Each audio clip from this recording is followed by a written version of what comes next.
मेरे प्यारे सभी विद्यार्थियों को सुप्रभातम।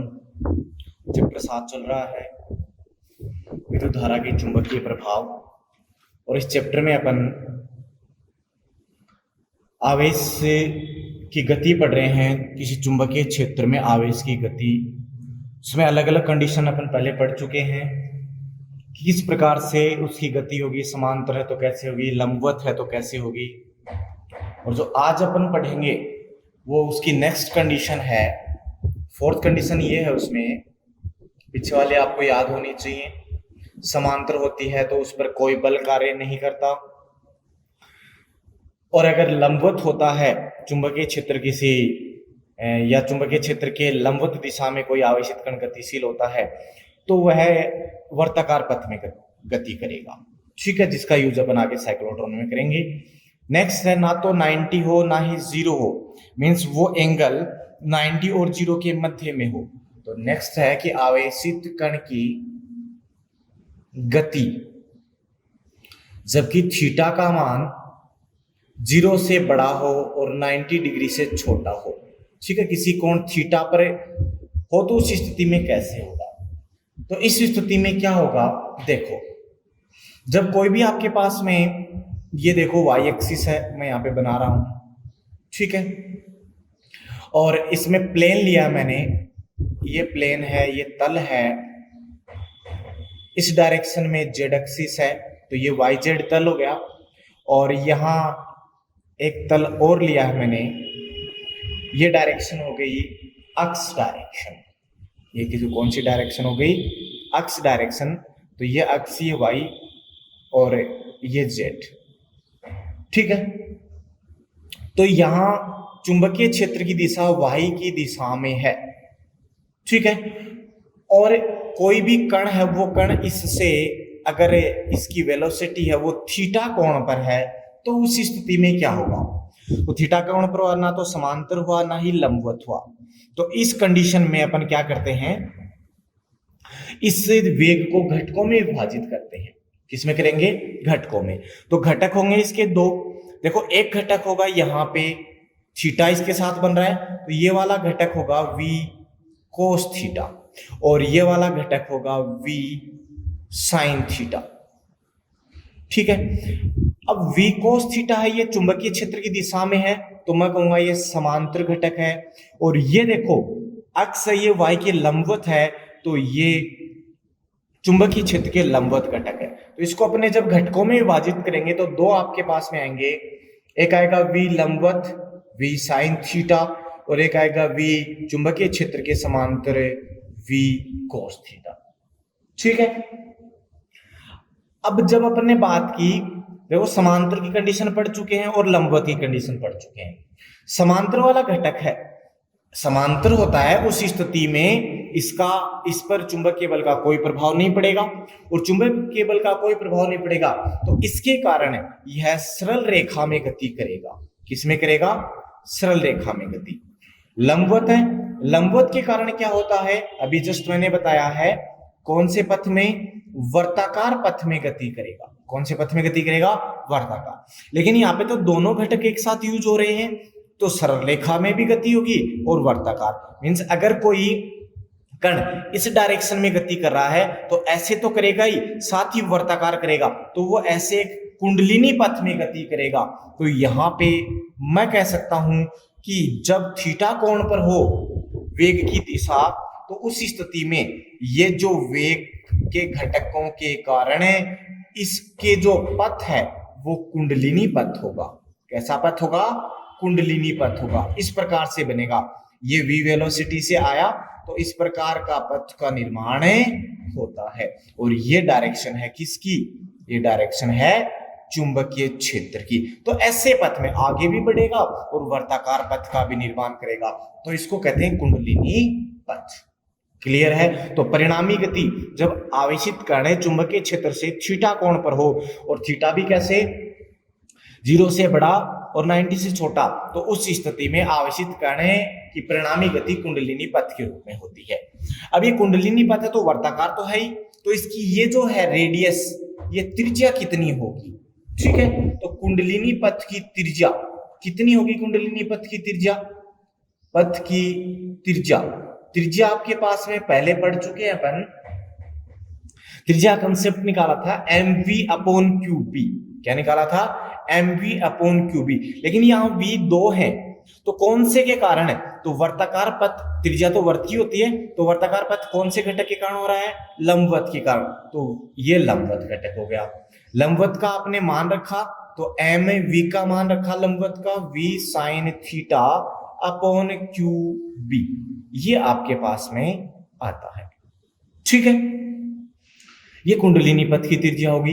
इसके बाद में आवर्तकाल, आवर्तकाल है एक चक्कर को पूरा करने में लगा समय। चक्कर मतलब फिर से वर्ताकार पथ आ गया, फिर से वर्ताकार पथ आ गया, तो समय बराबर होता है दूरी बट्टा चाल। और एक पथ को तय करने में जो दूरी होती है वो होती है उसकी परिधि। तो वर्त की परिधि कितनी? 2 पाई, और त्रिज्या क्या मानी है? r, और अपोन में चाल, किस चाल से जा रहा है? तो वर्ताकार पथ में तो वर्त वाले घटक के कारण ही जाएगा, मीन्स v लंबवत।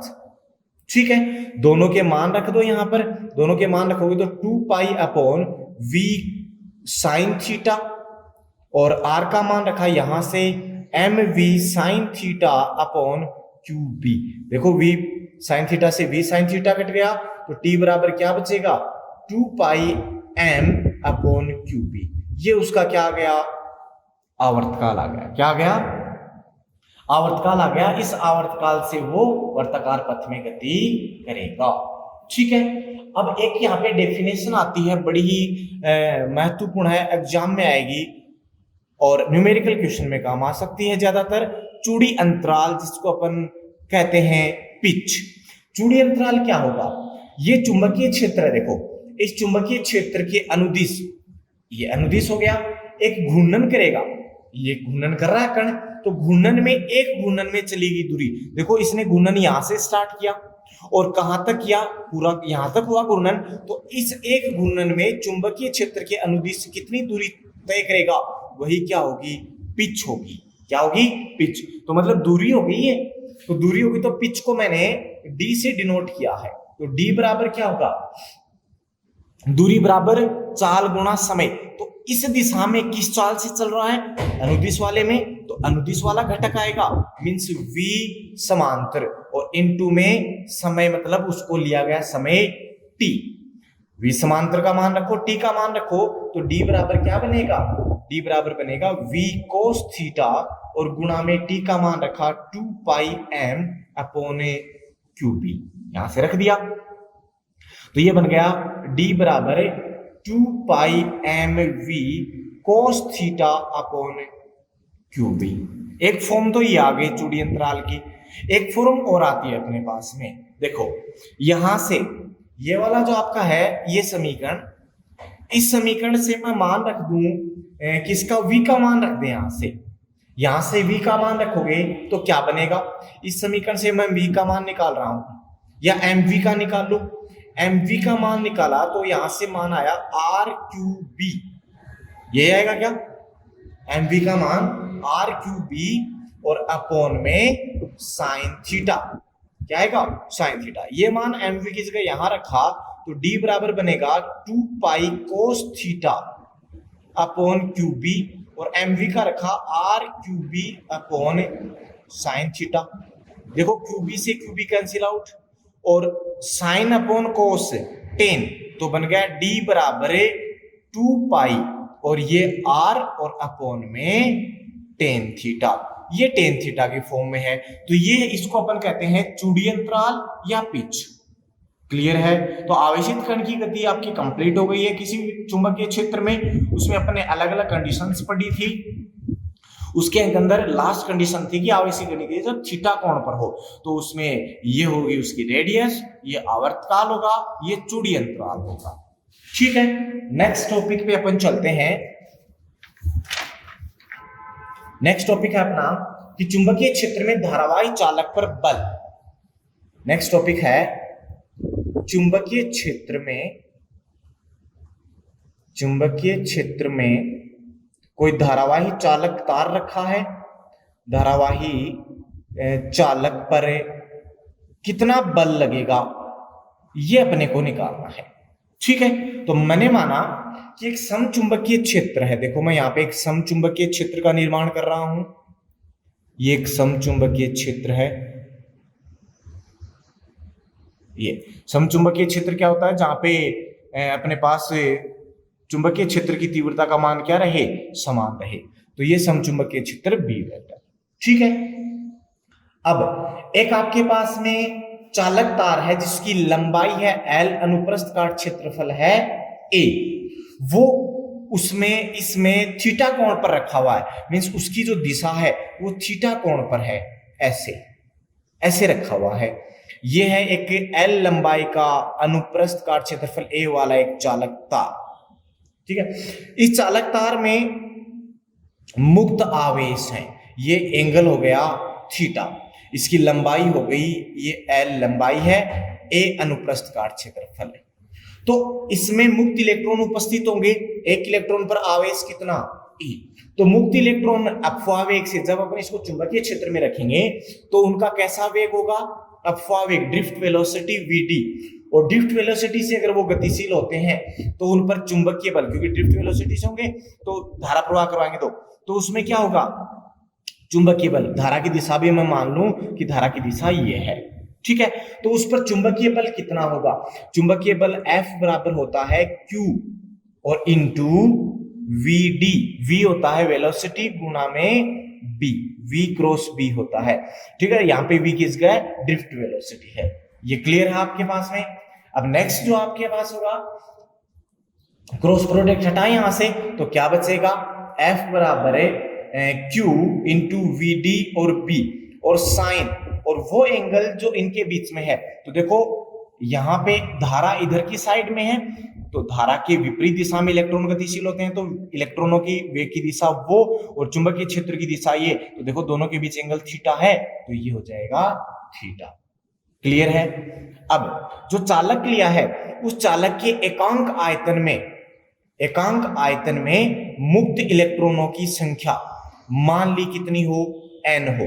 मुक्त इलेक्ट्रॉनों की संख्या n हो तो संपूर्ण आयतन में कितनी होगी? संपूर्ण आयतन निकालो उसका।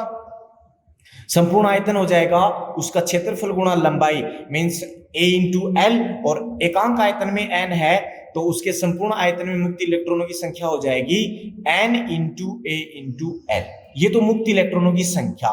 तो संपूर्ण आयतन में कुल आवेश कितना? तो इतने आवेशों की संख्या हो गई। तो एक पर आवेश का मान है E, तो टोटल पर आवेश का मान हो गया N इंटू E इंटू ए इंटू एल। क्लियर हुआ? ये आपके पास में बन जाता है N इंटू ए इंटू ए इंटू एल। अब यहां से देखो, ये मान आप रख सकते हो, कुल आवेश का मान है ये, तो इस आवेश का मान आप यहां रख सकते हो। तो F बराबर क्या बनेगा? N इंटू ए इंटू एल और इंटू वी डी और B और साइन थीटा। ये आपके पास में बनता है। ठीक है, फोर्थ या फिफ्थ चैप्टर में अपन ने पढ़ा था कि चालक में जो प्रवाहित धारा है और जो ड्रिफ्ट वेलोसिटी है, अपवाह वेग, उसमें एक संबंध होता है। तो चालक में प्रवाहित धारा बराबर होता है N E A V D।